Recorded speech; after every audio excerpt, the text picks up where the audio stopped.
Hi friends, ടോപ്സ്ക്രൈബിൻ്റെ മറ്റൊരു വീഡിയോയിലേക്ക് ഏവർക്കും സ്വാഗതം. ഈ വീഡിയോയിൽ നോക്കാൻ പോകുന്നത് ഡിസൈൻ ചെയ്യുന്നവർക്കും ലാപ്ടോപ്പ് ഉപയോഗിക്കുന്നവർക്കൊക്കെ അവരുടെ മൊബൈലിലെ ഡാറ്റ പി സിയിലേക്കും അതുപോലെ തിരിച്ച് പി സിയിൽ നിന്ന് അല്ലെങ്കിൽ ലാപ്പിൽ നിന്ന് മൊബൈലിലേക്കും എങ്ങനെ ട്രാൻസ്ഫർ ചെയ്യുക, സെൻഡ് ചെയ്യുക, അയക്കുക എന്നൊക്കെയാണ് നോക്കാൻ പോകുന്നത്. അതിനു മുമ്പ് ടോപ്സ്ക്രൈബ് എന്ന ഞങ്ങളുടെ യൂട്യൂബ് ചാനൽ ഇതുവരെ സബ്സ്ക്രൈബ് ചെയ്യാത്തവരുണ്ടെങ്കിൽ സബ്സ്ക്രൈബ് ചെയ്യുക. അതോടൊപ്പം നോട്ടിഫിക്കേഷൻ ലഭിക്കുന്നതിനായി ബെല്ലൈക്കൺ കൂടി ഒന്ന് പ്രസ് ചെയ്യുക. മിക്ക ലാപ്ടോപ്പുകളിലും വൈഫൈ ഉണ്ടാകും. ഇനി വൈഫൈ ഇല്ലാത്ത ലാപ്ടോപ്പോ അല്ലെങ്കിൽ പേഴ്സണൽ കമ്പ്യൂട്ടർ പി സി ഒക്കെ ആണെന്നുണ്ടെങ്കിൽ നിങ്ങൾക്ക് ഫ്ലിപ്കാർട്ടിൽ നിന്ന് ആമസോണിൽ നിന്നൊക്കെ 200 മുതൽ 600 രൂപ പ്രൈസ് റേഞ്ചിലായിട്ട് നമുക്ക് USB വൈഫൈ ഡോങ്കിൾ വാങ്ങാൻ കിട്ടും. അത് വാങ്ങിയാൽ മതി. അത് യൂസ് ചെയ്താലും ഈ ആപ്ലിക്കേഷന് വർക്ക് ചെയ്യും. അതിന് നമുക്ക് ഡൗൺലോഡ് ചെയ്യാം. അതിനായിട്ട് ഞാനിവിടെ ക്രോം ഓപ്പൺ ചെയ്തിട്ടുണ്ട്. ക്രോമിൽ ഫീം എന്ന് സെർച്ച് ചെയ്യാം. FEEM V4 ഫീം V4 എന്നോ ഫീം ഡൗൺലോഡ് എന്നോ സെർച്ച് ചെയ്താൽ മതി. അതുപോലെ ഒഫീഷ്യൽ വെബ്സൈറ്റ് നമുക്ക് ആദ്യം തന്നെ കാണാൻ കഴിയും. ഫീം ഷെയർ ഫയൽസ് ഓഫ്ലൈൻ എന്ന് പറഞ്ഞിട്ടുള്ളത്. അതിൽ ക്ലിക്ക് ചെയ്യാം. അവരുടെ ഒഫീഷ്യൽ പേജാണിത്, വെബ്സൈറ്റാണിത്. അതിൽ നമുക്ക് താഴെ സ്ക്രോൾ ചെയ്യുമ്പോൾ കാണാം ഡൗൺലോഡ് പറഞ്ഞൊരു ഓപ്ഷൻ കാണാം. അതിൽ നോക്കുമ്പോൾ കാണാൻ നമുക്ക് ആൻഡ്രോയിഡ് വേർഷനായിട്ടും മാക്കായിട്ടും ഐഫോണൊക്കെ ഉള്ളതായിട്ടും ലിനക്സ്, വിൻഡോസ് ഏത് വേർഷൻ ഏത് ഇതിക്കുള്ളതും ഏത് ഇതിലും സപ്പോർട്ട് ചെയ്യും. അപ്പോൾ ഏത് വേർഷനാണ് നമുക്ക് വേണ്ടത് അത് ഡൗൺലോഡ് ചെയ്യാണ് വേണ്ടത്. നമുക്കിപ്പോൾ ആദ്യം വിൻഡോസൊക്കെ ഉള്ള ഡെസ്ക്ടോപ്പൊക്കെ ഉള്ളത് ചെയ്യാതുകൊണ്ട് വിൻഡോസ് ഡെസ്ക്ടോപ്പ് എന്നുള്ള ഓപ്ഷനിൽ കൊടുക്കുക. ദെൻ അതിവിടെ ഡൗൺലോഡ് ആകുന്നുണ്ട്.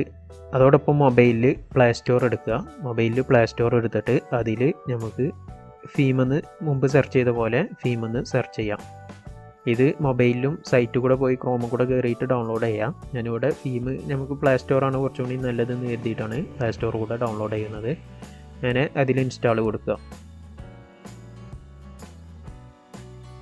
ഏകദേശം 30-12 MB ഉള്ളത്. അതായത് പി സിക്കുള്ളത് 30ഉം മൊബൈലിക്കുള്ളത് 12 MB ആണ് ഉള്ളത്. ഇതിവിടെ ഡൗൺലോഡ് ആയിട്ടുണ്ട്.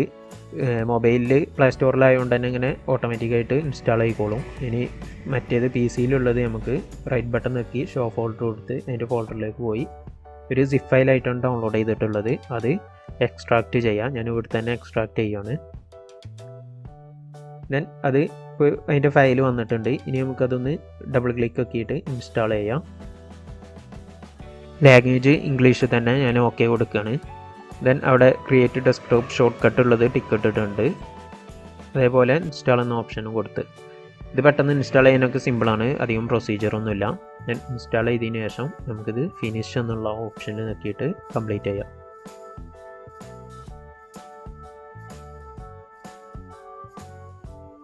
ഇപ്പം ഇൻസ്റ്റാളായി കഴിഞ്ഞിട്ടുണ്ട്. മൊബൈലിലായാലും പി സിയിലായാലും ഇൻസ്റ്റാളായി കഴിഞ്ഞിട്ടുണ്ട്. ഇപ്പോൾ വൈഫൈ കണക്റ്റഡ് ആണ്. പി സിയിലായാലും മൊബൈലിലായാലും കണക്റ്റഡ് ആണ്. അതേപോലെ മൊബൈലിൽ നെറ്റ് ഓഫാണ്, ഇൻ്റർനെറ്റ് ഓഫാണെന്നും കൂടിയും ശ്രദ്ധിക്കുക. ഞാൻ എൻ്റെ മൊബൈലിലെ ഹോട്ട്സ്പോട്ട് ഓപ്പൺ ആക്കിയിട്ട് എൻ്റെ ലാപ്പ് കണക്ട് ചെയ്തിട്ടുണ്ട്. ആദ്യം ഞാനിവിടെ ലാപ്പിൽ ഫീം ഓപ്പൺ ആക്കുകയാണ്. ഇപ്പോൾ ഫീം ഓപ്പൺ ആയിട്ടുണ്ട്. ഓപ്പൺ ആകുമ്പോൾ ഇങ്ങനെ ഒരു ഇൻ്റർഫേസാണ് ഫീമിൽ കാണാൻ കഴിയുക. ഇനി നമുക്ക് മൊബൈൽ ഓപ്പൺ ആക്കുന്നതോടുകൂടി ഇത് കണക്റ്റ് ആവും. നമുക്ക് മൊബൈലിൽ ഫീം ഓപ്പൺ ചെയ്ത് നോക്കാം. ഓപ്പൺ ചെയ്യുമ്പോൾ തന്നെ കുറച്ച് പെർമിഷൻസാണ് ചോദിക്കുക. ആ പെർമിഷൻസ് ചെയ്യുന്നതിന് മുമ്പ് തന്നെ അലോ ചെയ്യുന്നതിന് മുമ്പ് തന്നെ ഡിവൈസ് തമ്മിൽ കണക്റ്റഡ് ആയിട്ടുണ്ട്. ഇനി അതിൽ സ്റ്റോറേജ് നമ്മൾ ഓക്കെ കൊടുക്കണം, അലോ കൊടുക്കണം. മറ്റേത് ലൊക്കേഷൻ ചോദിക്കുന്നത് നമുക്ക് ഡിനേ ചെയ്യാം. ഇനി നമുക്ക് സിസ്റ്റത്തിൽ നിന്നൊരു മെസ്സേജ് അയച്ചു നോക്കാം. ഞാനിവിടെ ജസ്റ്റ് ഒരു ടെക്സ്റ്റ് അവിടെ ചെയ്തിട്ട് ഞാൻ ജസ്റ്റ് ഒന്ന് സെൻഡ് ഫയൽ എന്നുള്ളത് ക്ലിക്ക് ചെയ്യണം.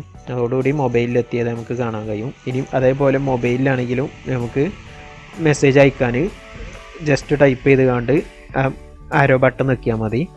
അതേപോലെ തന്നെ നമുക്ക് ഫയലൊക്കെ സെൻഡ് ചെയ്യണമെന്നുണ്ടെങ്കിൽ അതിൻ്റെ താഴെ കാണാം സെൻഡ് ഫയൽ. മൊബൈലിലായാലും സിസ്റ്റത്തിലായാലും സെൻഡ് ഫയൽ എന്ന ഓപ്ഷന് കാണാൻ കഴിയും.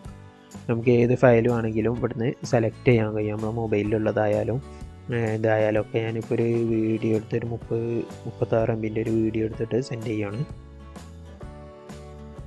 നമുക്ക് പെട്ടെന്ന് എക്സെൻട്രൊക്കെ ചെയ്യുന്ന ആ ഇതിൽ സ്പീഡിൽ തന്നെ നമുക്ക് കയറുന്നതായിട്ട് നമുക്ക് കാണാൻ കഴിയും.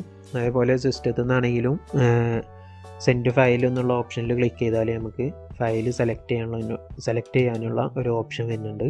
അവിടെ നമുക്ക് വേണ്ട ഫയൽ ഏതാണോ അത് ജസ്റ്റ് ഒന്ന് സെലക്ട് ചെയ്തിട്ട് ഓപ്പൺ ഇല്ല ഓപ്ഷൻ കൊടുക്കുമ്പോൾ തന്നെ ഫയൽ സെൻഡ് ആവുന്നത് നമുക്ക് കാണാൻ കഴിയും.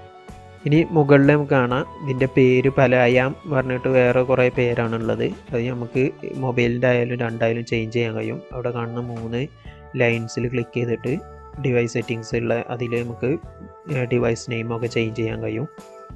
ഈ വീഡിയോ നിങ്ങൾക്ക് ഉപകാരപ്പെടുന്നുവെങ്കിൽ ലൈക്ക് ചെയ്യാനും ഷെയർ ചെയ്യാനും കമൻറ്റ് ചെയ്യാനും മറക്കരുത്. Thanks for watching.